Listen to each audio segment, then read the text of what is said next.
people like me. You need people like me so you can point your fingers and say, that's the bad guy. That's the bad guy. That's the bad guy. That's the bad guy. That's the bad guy.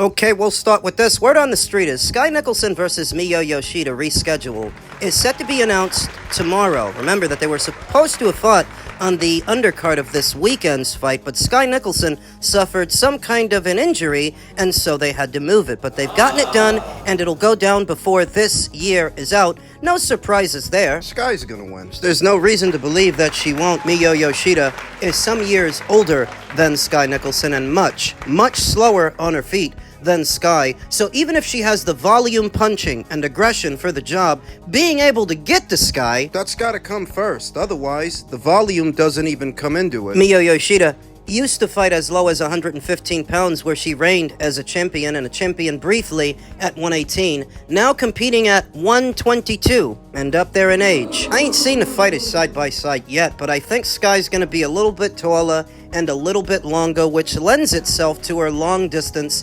outside fighting. Skye Nicolson on points is still the pick for that, but beyond that, you see how the landscape is changing at 122. Skye Nicolson is WBC champion. This past weekend, Melissa Mortensen was crowned WBA champion, albeit controversially, where Micaiah Krebs and Ramla Ali are set to fight for both the vacant IBF and WBO titles. So how do we like Skye Nicolson's chances to become an undisputed champion at Super Bantam, where she didn't even get to do it, unify at least 2 titles in the featherweight division?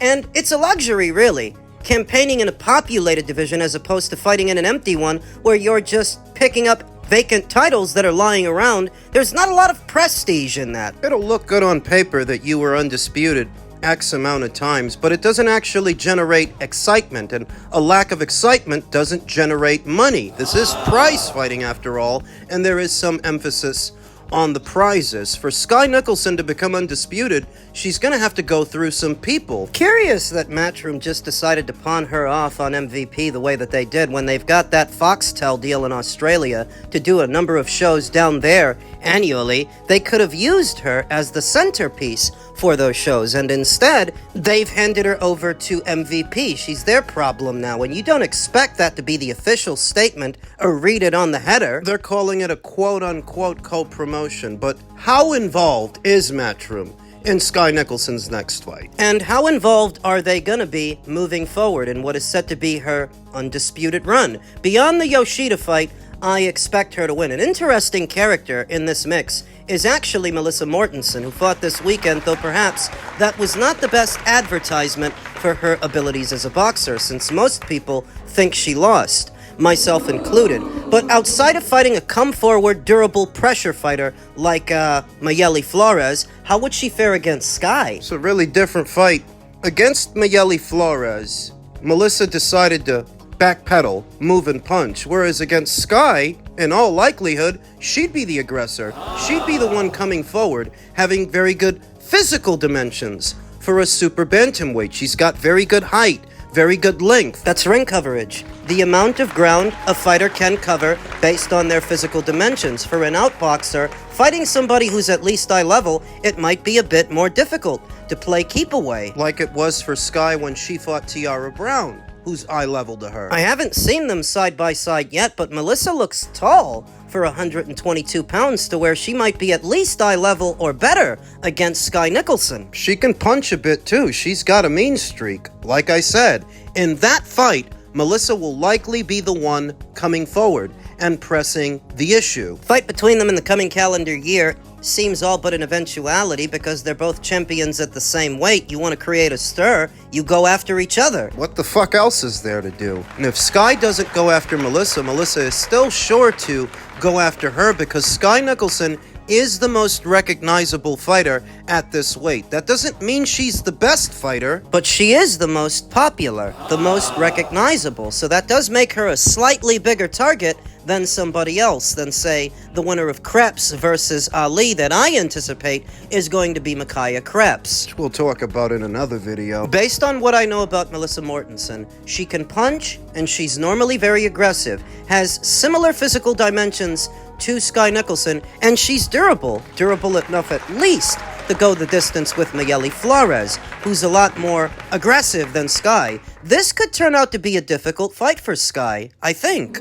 Upstairs in men's cruiserweight news, another look at David Benavidez targeting Jai Opetaia for Cinco de Mayo of next year after expected December return home, which is a lot different than what he said this past May about the fight getting pushed back 2 or 3 years. Because Jai doesn't have a belt anymore. David Benavidez is planning both a homecoming and super fight against fellow unbeaten cruiserweight champion Jai Opetaia for his next 2 fights. Unbeaten 3-weight world champion Benavidez of Phoenix is nearing an agreement to pursue a 3rd cruiserweight belt against Poland's interim champion Mikhail Cieslak atop a December 12th card in Glendale, Arizona. The expectation is that the WBC will appoint the Benavidez versus Cieslak bout as a title fight after stripping current champion Noel Mikhailian, who was bypassed, a WBC defense against mandatory opponent Benavidez, in favor of meeting Zuffa Boxing cruiserweight champion Jai Opetaia of Australia September 12th in Las Vegas. Benavidez's father, manager, and trainer, Jose Benavidez Sr., told Boxing Scene Monday that he's in discussions with Saudi Arabian boxing financier Turki Al Sheikh for a subsequent showdown that would pit the expected winners, Benavidez and Opetaia, against each other in Cinco de Mayo weekend in Las Vegas. I told him, Al Sheikh, that's the fight. Opetaia, I want the most, Benavidez Sr. told Boxing Scene. Funny, because earlier this year he was calling Jai Opetaia a nobody as a reason not to fight him, but now that's the fight that they want the most. Over the weekend, Benavidez Sr. shared text messages of Al Sheikh expressing interest in a heavyweight fight between unbeaten former undisputed champion Alexander Usyk and David Benavidez. We can get to that when we're ready at heavyweight in 3 to 5 more fights. Buddy, in 3 to 5 more fights, Alexander Usyk is going to be retired. So what you're really saying is, you don't want to fight Usyk, in spite of the chance that some people are giving him over the aging, undisputed champion. He doesn't like his chances that much. We can get to that when we're ready at heavyweight in 3 to 5 more fights, but if Opetaia wants to fight David, let's get right to that. And we can do it on Cinco de Mayo weekend, Benavidez Sr. explained to Boxing Scene. By signing with Zuffa earlier this year, Opetaia ultimately found himself stripped as IBF champion. The Aussie proceeded to defeat Brendan Glenton for the Zuffa belt. A bout with Opetaia would be interesting on the business side of boxing, given that Benavidez has just one more bout remaining on his current agreement with promoter Samson Lukowicz. So he's finally gonna leave him. Do you think he's really gonna do it? He's gonna have to if he wants to make real money. Some industry observers assess that Zuffa Boxing went after Opetaia and this Mikhailian fight that'll serve as co-main event to Ryan Garcia's September 12th WBC welterweight title defense, so it will be strongly positioned to lure Benavidez to the promotion that is 60% owned by Al Sheikh and has a lucrative multi-year broadcast deal with Paramount+. Benavidez Sr. said his team is pleased working with Lukowicz and PBC, saying there will be time enough to determine what promotion to join for 2027 and beyond. Even though the answer is already obvious, if you're a cruiserweight, there's very little that Samson and the PBC have to offer, whereas migrating over to Zuffa, you've got Ryan Rozicki over there, Chris Billum-Smith over there, Brendan Glenton over there, and of course, Jai Opetaia. And under normal circumstances, those fights with those fighters would not yield much commercial value because Zuffa would be the one promoting them, and because Zuffa has fast developed a reputation for overpaying their fighters. That's the place to be. That is how you reconcile this sudden change of heart, because before,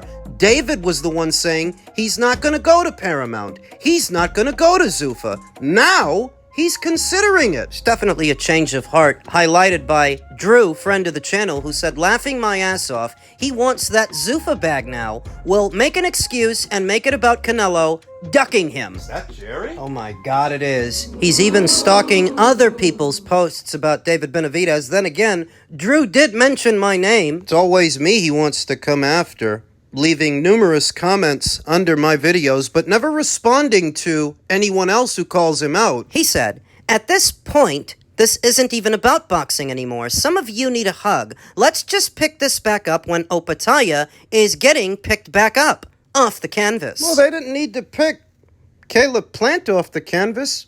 David didn't even knock him down. David Morrell, they didn't need to pick him up off the canvas either. The one who got knocked down in that fight was David Benavidez, and Vosdick, was he 37, 38 years old when David Benavidez fought him?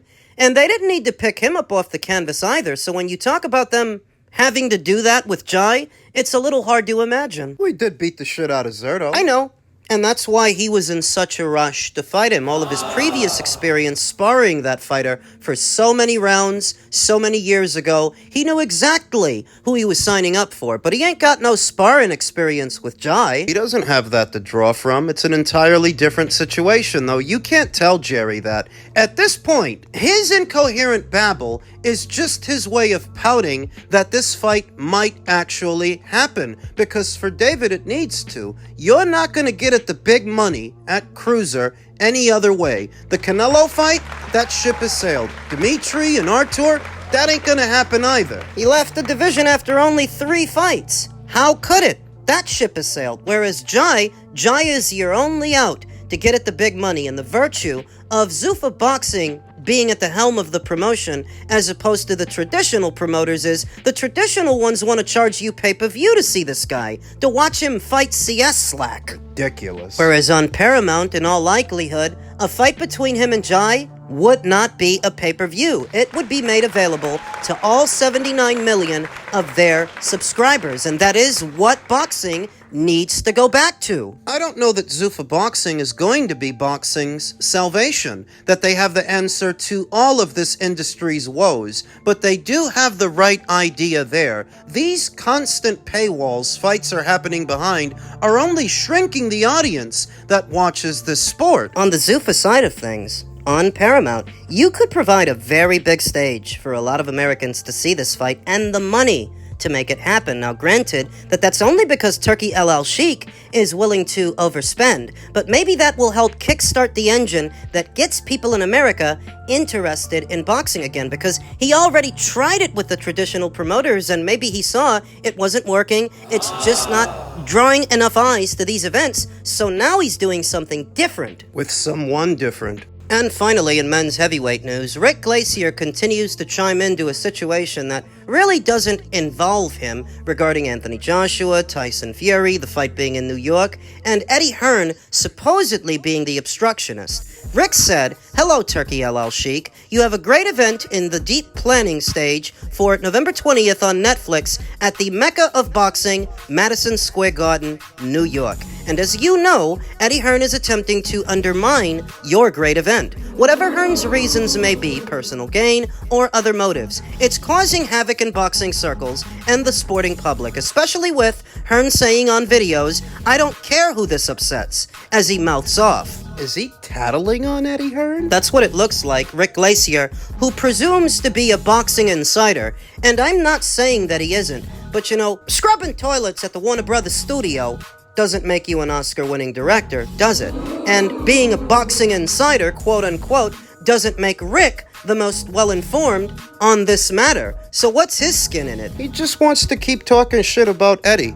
Rick Glacier knows, like I know, like you know, that New York City and MSG is not the best site for that fight. You'd be robbing the British fight fans of a fight that they built up. These are their fighters, and it's their fan participation that even makes this a big event. So why rob them of it? Why do it here, in the wee hours of the morning, for them? Rick continued, "Turkey El Sheikh, you deserve much better than you are receiving from Hearn in his lack of respect, in undermining your event, and you deserve the same great respect that you have shown boxing since you entered the sport. Thank you for your continuous contributions. Don't forget to wipe your mouth, Rick. Talk about a pole smoker. Do you think any of this actually comes from Rick Glacier wanting the fight to be an MSG, or is it just about taking another shot at Eddie Hearn? Because he was doing that already. Highlighted by a Twitter user who goes by the name Damian Cowie, who reacted by saying, all said by a guy